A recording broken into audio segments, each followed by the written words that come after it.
indah, niscaya tak ada puisi galau. Kalau semua cinta itu indah, gak ada lagu-lagu sedih, mahal ini gak laku. Kalau misal semua, memang begitulah hidup. Cinta itu adalah satu tema yang tidak akan pernah bosan dibahas dari penjuru zaman. Dari zaman Nabi Adam sampai hari kiamat, cinta tidak akan pernah basi temanya. Bahkan cinta merupakan salah satu syarat seseorang dimasukkan oleh Allah Subhanahu wa taala ke dalam surga. Apa sabda Rasulullah sallallahu alaihi wasallam? La tadkhuluna al-jannata hatta tu'minu. Tidaklah salah seorang di antara kalian masuk surga sampai kalian disebut sebagai orang yang beriman. Wa la tu'minu hatta tahabbu. Dan kalian tidak akan disebut sebagai orang beriman sampai kalian saling mencintai. Cinta menjadi asas seseorang disebut beriman, dan tanpa iman seseorang tidak akan masuk surga. Kalau di dalam ilmu mantik atau ilmu logika ada namanya silogisme. Rasulullah SAW seakan-akan di dalam hadis tersebut menggunakan konsep logika silogisme. Silogisme itu gimana? Perempuan Kalimantan itu cantik. Itu. Siapa? Abang Fakhri. Abang Fakhri adalah perempuan Kalimantan. Contoh ya. Fakhriyah berarti. Fakhriyah ya. Jadi logika pertama, ya premis pertama adalah perempuan Kalimantan cantik. Abang Fakhriyah adalah perempuan Kalimantan. Maka konklusinya adalah Abang Fakhriyah adalah perempuan yang cantik. Contoh bang. Sama seperti hadis Nabi SAW tadi.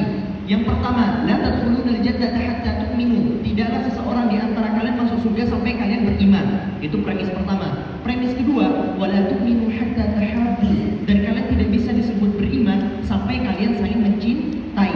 Jadi konklusinya adalah cinta adalah syarat seseorang dimasukkan ke dalam surga. Tidak mungkin rasanya seseorang dimasukkan ke dalam surga kalau di dalam hatinya tidak ada cinta. Dan di dalam Al-Quran, di dalam hadis Nabi SAW menjelaskan banyak sekali pembahasan mengenai cinta. Tapi ada beberapa bahasan yang perlu kita tegaskan tentang bahwa gak segalanya itu melulu harus tentang cinta.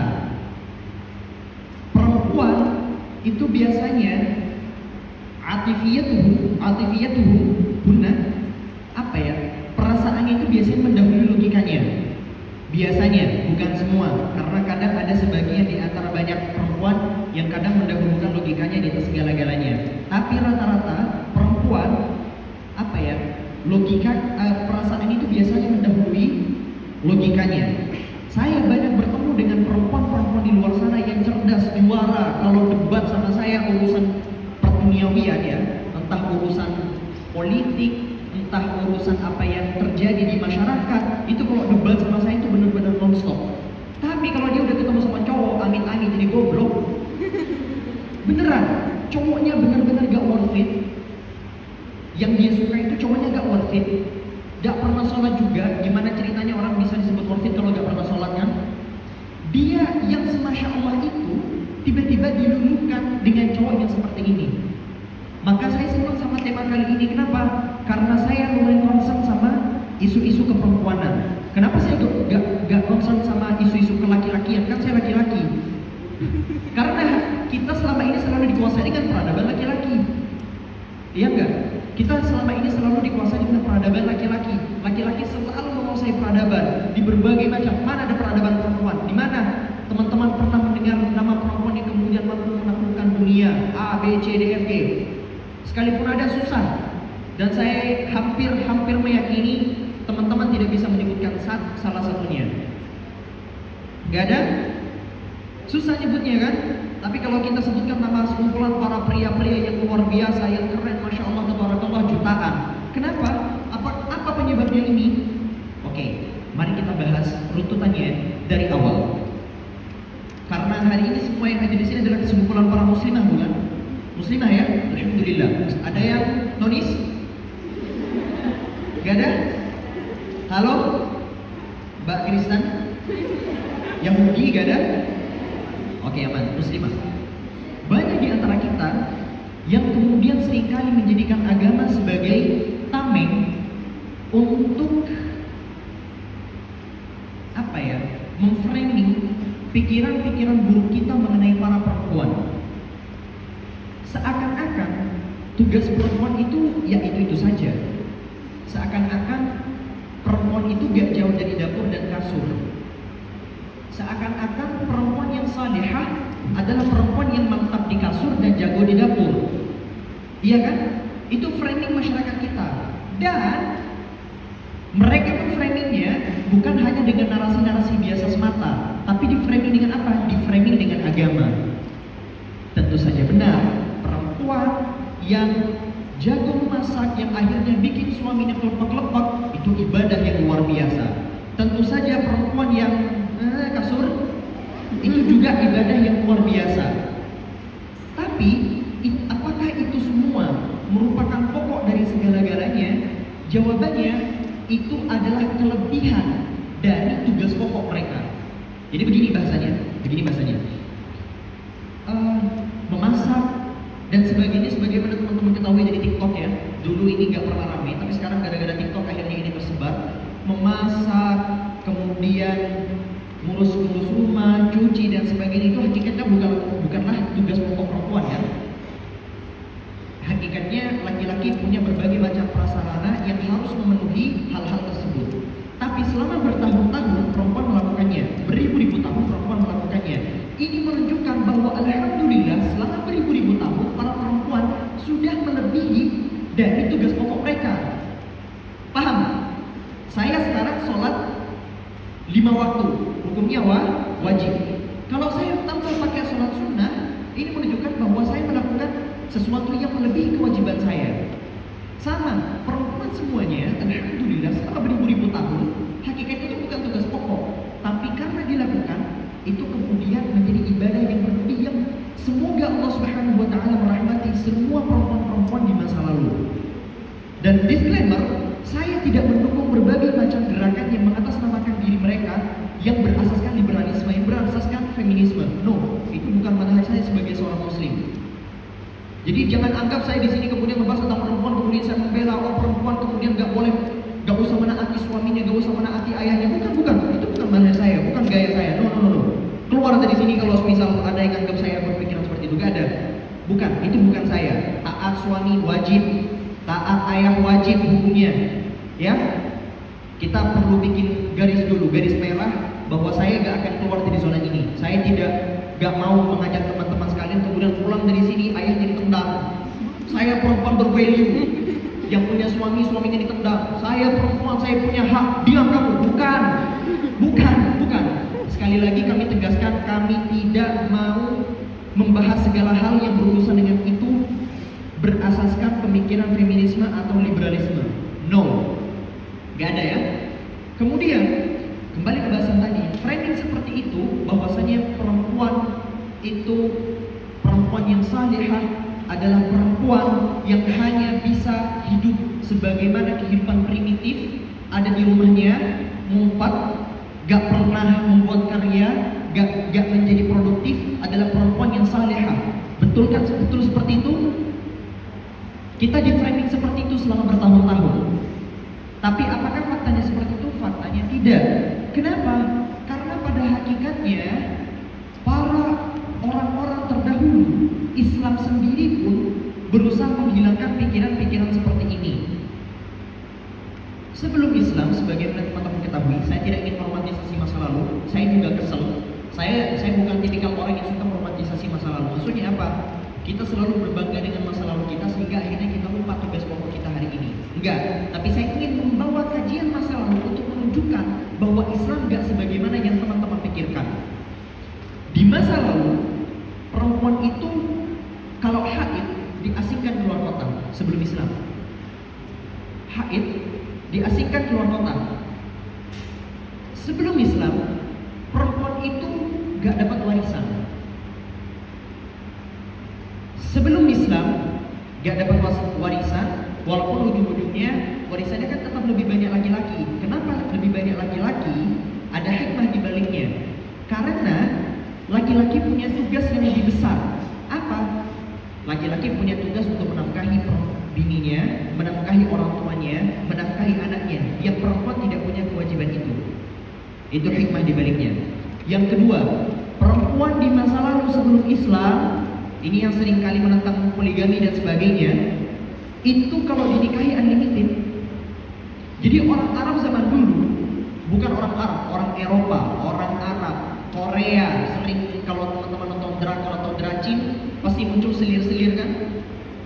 Ya, kalau jadi bini karena kalau menikah 4 rasanya aneh, tapi kalau punya selir banyak gak masalah bagi saya. No, dulu itu laki-laki dan orang-orang besar di luar sana mereka mampu menikahi lebih dari 100 perempuan, 50 perempuan, 10 perempuan dan sebagainya. Siapa yang dulu sempat ramai itu? Eyang Subur dan sebagainya. Kemudian Islam membatasi. Jadi 4 menikah, laki-laki bisa menikahi 4 perempuan. Itu pada hakikatnya tujuannya bukan untuk agar laki-laki nambah 4, bukan, tapi untuk membatasi yang banyak tadi sehingga dibatasi udah 4 doang. Loh, kenapa perempuan gak bisa poliandri? Karena problemnya lebih besar nanti. Misal satu perempuan, di sini kita bahas ilmu, gak usah kemana-mana pikirannya ya. Misalnya satu perempuan, kemudian amit-amit dia berhubungan dengan 4 laki-laki contohnya. Dia punya anak, siapa anaknya? Anaknya siapa? Gak jelas. Tapi laki-laki masih bisa. Coba aja teman-teman punya kemampuan buat membedakan zat langsung superior kalian. Intinya jauh sebelum Islam hak perempuan itu benar-benar tercoreng. Kemudian Islam datang dan memberikan kepada kita berbagai macam contoh-contohnya. Contoh yang paling pertama adalah bagaimana Rasulullah SAW kemudian memperlakukan istri beliau. Rasulullah tanpa harta dari Sayyidatina Khadijah itu dakwahnya tidak akan berjalan seperti sekarang. Bifadlillah tentunya, atas izin Allah. Sayyidatina Khadijah merupakan wujud bagaimana bisnis woman itu mampu dilaksanakan.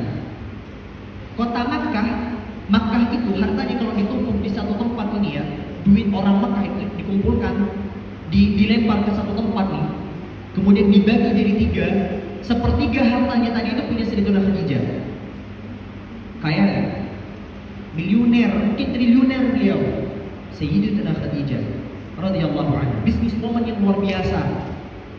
Terus teman-teman sekarang mikir, gak usah lah saya ngadelin. Ya gak masalah kalau misal kalian nemuin suami yang masya Allah tabarakallah. Tapi selama teman-teman di sini masih belum atau ya berbagai macam hal lainnya, monggo lah sambil bantu-bantu orang tua dikit ya. Sambil bantu orang tua agar orang tua tidak terbebani dengan biaya-biaya seperti itu, sambil aku jualan. Sekarang alhamdulillah akses untuk jualan jauh lebih besar. Tinggal belajar bagaimana cara marketingnya agar lebih baik. Kemudian contoh yang kedua, itu tadi contoh di bidang businesswoman. Yang kedua di bidang ilmu pengetahuan. Siapa contohnya? Sayyidatina Aisyah radhiyallahu anha. Sayyidatina Aisyah radhiyallahu anha adalah istri Rasulullah SAW yang menjadi perempuan tercerdas pada saat itu. Gak ada satupun perempuan yang mampu memberikan kepada kita contoh kecerdasan yang luar biasa. Sayyidatina Aisyah radhiyallahu anha meriwayatkan 2210 hadis, tidak mampu dilewati oleh sahabat-sahabat yang lain kecuali Sayyidina Abu Hurairah dan Sayyidina Ibnu Abbas radhiyallahu anhuma. Ibnu Umar atau Ibnu Abbas. Pokoknya Sayyidatina Aisyah menduduki posisi ketiga pada saat itu. Loh, maklum mah banyak meriwayatkan hadis, kan tinggal sama Rasulullah. Loh, istri Rasulullah banyak. Kenapa Sayyidatina Aisyah paling banyak meriwayatkan hadis? Ini menunjukkan bahwa Sayyidatina Aisyah punya sesuatu yang spesial. Bisa jadi contoh kepada kita. Yang pengen jadi business woman, contohnya sudah ada Sayyidatina Khadijah. Yang pengen jadi seorang yang cerdas luar biasa, contohnya ada Sayyidatina Aisyah radhiyallahu anha. Oh, saya ini punya kekuatan. Saya itu pengen, intinya saya ini super power. Apakah ada contohnya dari kalangan sahabat-sahabat perempuannya Rasulullah SAW? Ada. Teman-teman pernah dengar namanya Ummu Imarah atau Nasibah atau Nusaibah? Bisa disebut dua ya, Nasibah atau Nusaibah. Ada dua riwayat. Bisa, aman. Orang Arab suka begitu emang. Orang Arab itu namanya itu ya begitulah. Husain, Hasun, terus banyak Hasuna, gitulah, orang Arab suka begitu. Nasibah, Nusaibah, sama-sama bisa isi Nusaibah. Oh, Nusaibah.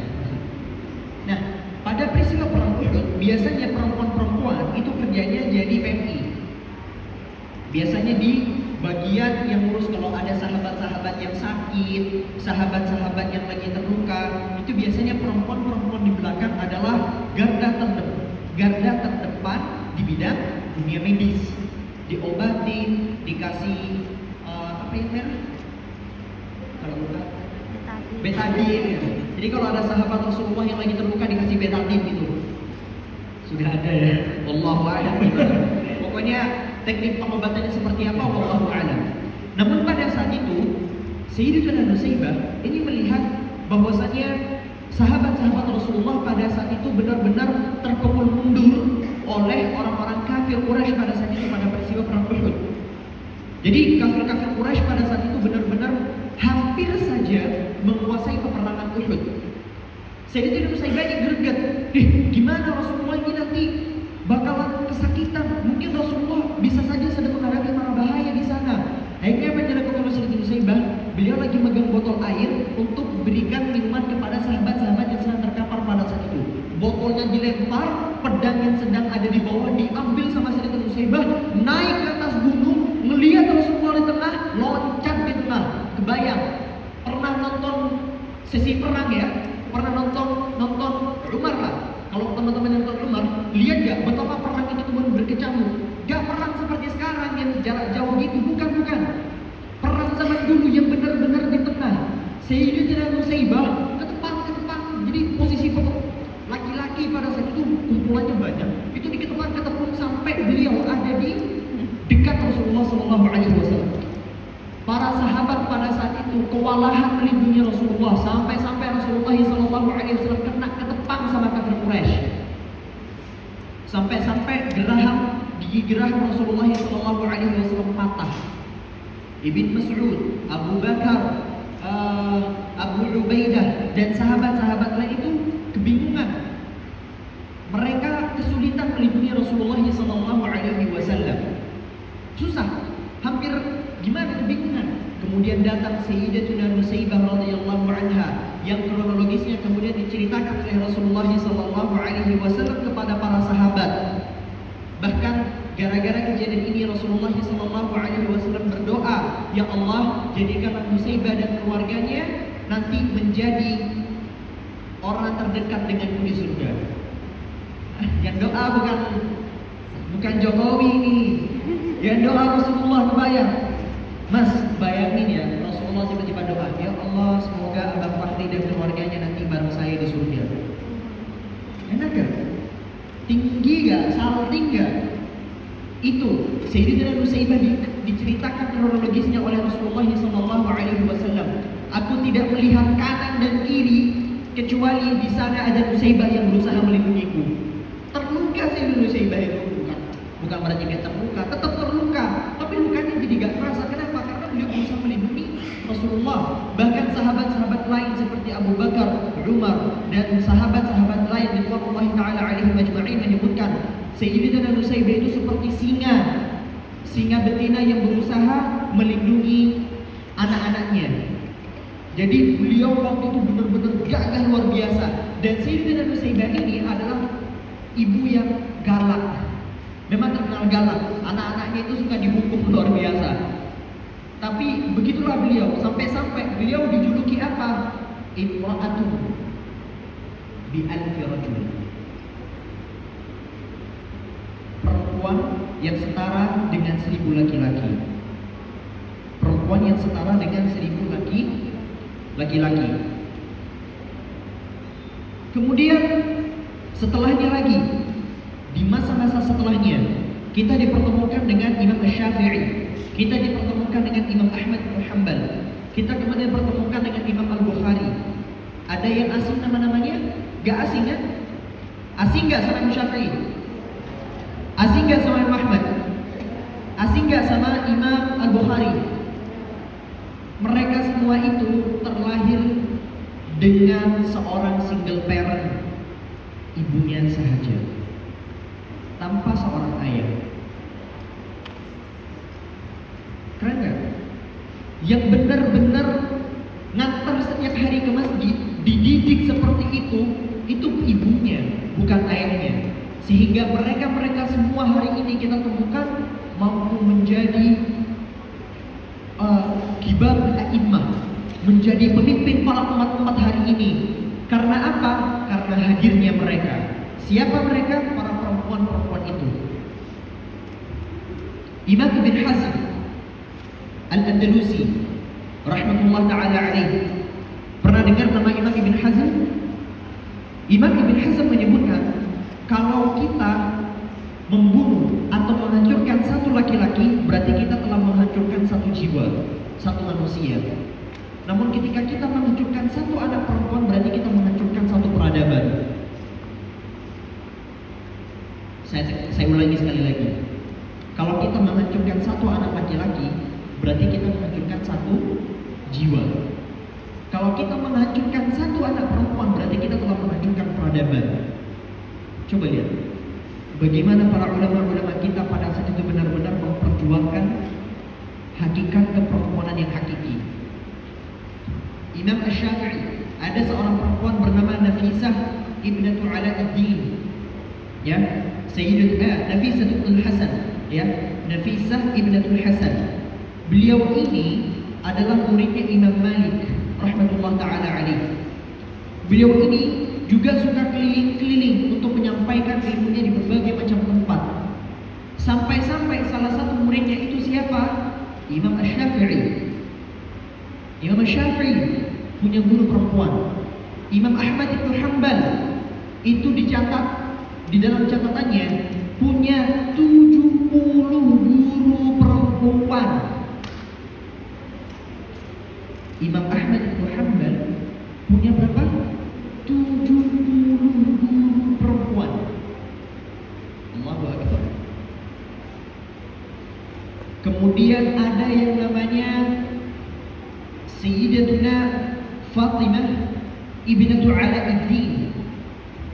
Beliau ini adalah seorang muhadditsah, seorang faqihah, ahli hadis, ahli fikih, punya seorang suami namanya Al-Kasani. Al-Kasani. Siapa namanya? Al-Kasani. Al-Kasani ini juga merupakan ulama besar. Tapi saking alimnya Sayyidatuna Fatimah ini, Imam Al-Kasani ini gak mau memberikan fatwa kecuali atas izin istrinya. Istrinya dikoreksi dulu. Jadi suaminya habis nulis, mau bikin catatan, mau menyelesaikan karyanya, dikasih dulu ke bininya. Yang ini couple goals, the real couple goals ini, bukan yang bukan. Itu couple goals yang kesekian. Ini the real couple goals ini. Yang ini yang saya sudah menyelesaikan catatan saya, tolong dikoreksi. Dikasih ke bininya, sama bininya, ini salah koreksi. Ya, ini benar, bagus, silakan dicetak, silakan disebarluaskan. Apa gak kurang couple goals? Diceritakan juga waktu itu ada seorang alim besar punya putri perempuan. Putri perempuan dipaksa oleh gurunya, oleh ayahandanya menikah dengan salah satu santrinya. Jadi bukan anaknya dipaksa, tapi santrinya dipaksa. Punya santrinya dipaksa. Ayo nikahin anak perempuan saya. Akhirnya mereka menikah. Kemudian setelah berhari-hari, si laki-laki ini datang lagi ke gurunya. Guru, izinkan saya untuk meninggalkan putri Anda. Kenapa? Gak kuat saya, terlalu pinter katanya. Gak kuat.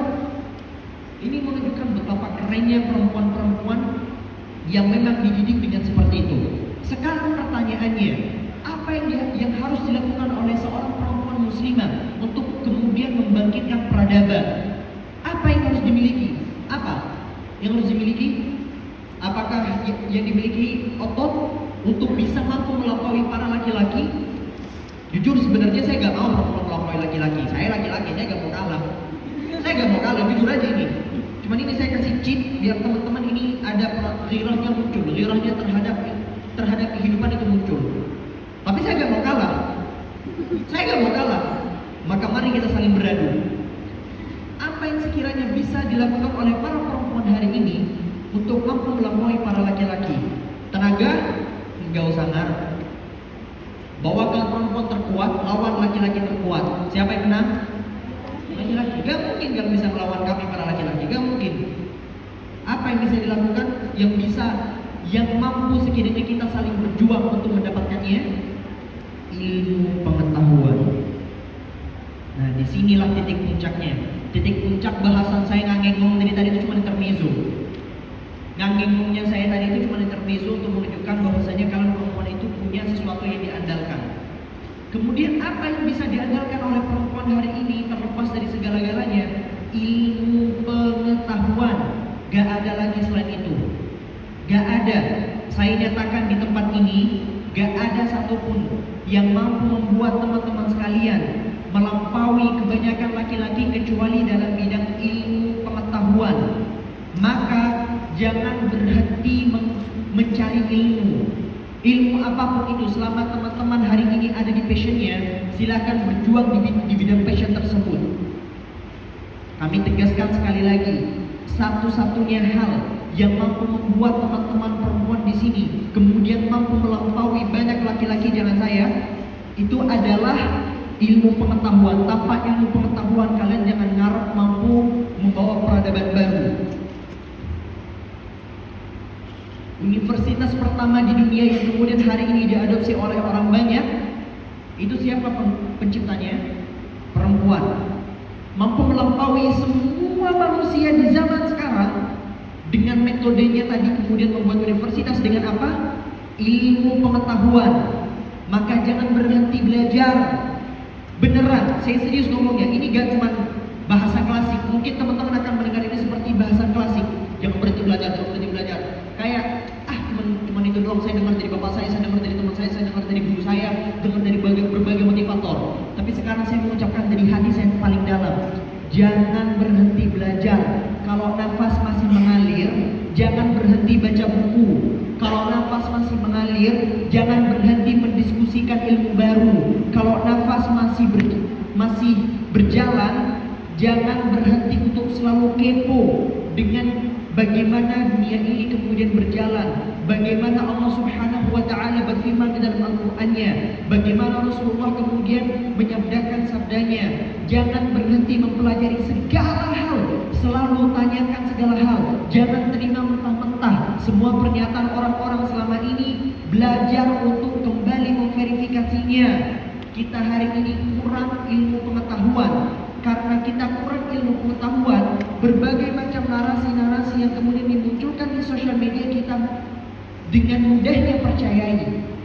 Kita gak memverifikasi apakah pernyataan itu benar atau tidak. Perempuan-perempuan hari ini yang kemudian selalu berpegang teguh dengan agamanya, ketahuilah, kalian tidak bisa berpegang teguh dengan agama kalian kecuali dengan ilmu.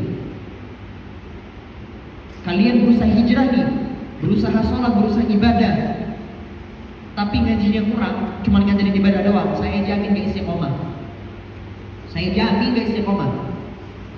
Kalau kalian cuma ngandelin hijrah, gak ngandelin nambah ilmu baru, gak sambil nambah-nambahin ilmu aqidah, gak sambil nambah-nambahin ilmu fikih dan sebagainya, nambah-nambah catatan di rumah, hijrahnya gak lama.